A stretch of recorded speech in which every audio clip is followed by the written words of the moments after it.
বাংলাদেশে ফ্যাসিস্ট আওয়ামী লীগদেরকে পুনর্বাসনের একটা প্রচেষ্টা চলমান আছে।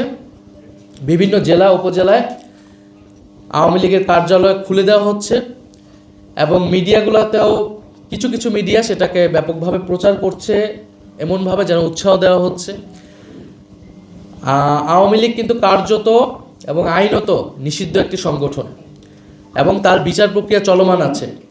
ফলে এই বিচার প্রক্রিয়া চলমান অবস্থায় আওয়ামী লীগের কার্যক্রম সম্পূর্ণরূপে নিষিদ্ধ। মিডিয়া সেটা প্রচার করতে পারে না, প্রশাসন কোনোভাবেই সেটাকে প্রশ্রয় দিতে পারে না। এই যে আওয়ামী লীগের কার্যালয়গুলো খোলা হচ্ছে এবং আওয়ামী লীগকে প্রশ্রয় দেওয়া হচ্ছে, আমরা মনে করি না এটা অটোমেটিকভাবে হচ্ছে। এটা অবশ্যই এই নতুন সরকারের প্রশাসনের এবং সরকারি দলের প্রশ্রয়ে এটা হচ্ছে। তাদের কাছ থেকে গ্রিন সিগন্যাল ছাড়া আওয়ামী লীগ এটা করার সুযোগ বা সাহস পেত না। গত 1.5 বছর কিন্তু প্রশাসন অনেক জায়গায় ব্যর্থ হলেও জনগণ কিন্তু প্রতিরোধ করেছে।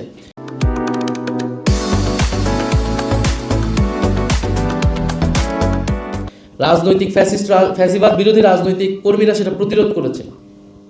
ফলে আমরা আশঙ্কা করছি যে এই নির্বাচনে এরকম একটা যোগসাজগ হয়েছে ভারত, আওয়ামী লীগ এবং বিএনপির মধ্যে, এবং আওয়ামী লীগের পুরো ভোট ব্যাংকটাকে বিএনপি নিজের দিকে নেওয়ার চেষ্টা করেছে। বিএনপির, এটা আমরা আগেও বলেছি, এটা নতুন কোনো কথা না। বিএনপির বিভিন্ন বক্তব্যে, তার মঞ্চে জয় বাংলা স্লোগান দেওয়া, আওয়ামী লীগের লোকদেরকে পুনর্বাসন করা, হত্যা মামলা আসামিদেরকে নিজের দলে ভিড়ানো, এই চেষ্টা কিন্তু স্থানীয় পর্যায়ে হয়েছে।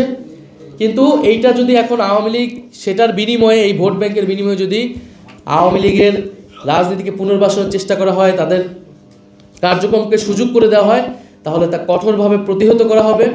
আমরা প্রশাসনের প্রতি আহ্বান জানাবো যে 8টি বা 9টি জেলায় আওয়ামী লীগের জেলা কার্যালয় তালা খুলেছে, সেটা কিভাবে হয়েছে আমরা তার জবাব দিতে চাই এবং অবিলম্বে সেটা প্রশাসনিকভাবে আইন শৃঙ্খলা বাহিনীর দায়িত্ব সেই কার্যালয় বন্ধ করা। যদি তারা ব্যর্থ হয় তাহলে আমরা কিন্তু রাজনৈতিকভাবে প্রতিরোধের ডাক দেবো সারা বাংলাদেশে, এবং সেটার জন্য কিন্তু এই সরকারকেও আমরা কিন্তু কাঠগড়ায় দাঁড়াবো এই ফ্যাসিস্টদেরকে পুনর্বাসনের দায়।